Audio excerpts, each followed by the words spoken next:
So దీంట్లో 2 conditions అనేవి ప్రామినెంట్గా మనకి కనిపిస్తూ ఉంటాయండి.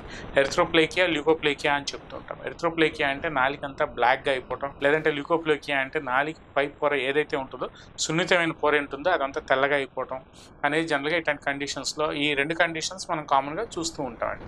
సో ఈ క్యాన్సర్స్లో ఏంటంటే జనరల్గా ఫస్ట్ అండ్ ఫార్మోస్ట్ థింగ్ ప్రామినెంట్గా మనకి నోట్లో లోపల అంగాల దగ్గర కానీ, అంటే పైన ప్యాలెట్ దగ్గర కానీ, లేదంటే మనకి లోపల చీక్స్ దగ్గర కానీ చిన్న చిన్న పుళ్ళు లాగా, అంటే నంజు పొక్కుల్లాగా వస్తూ ఉంటాయి.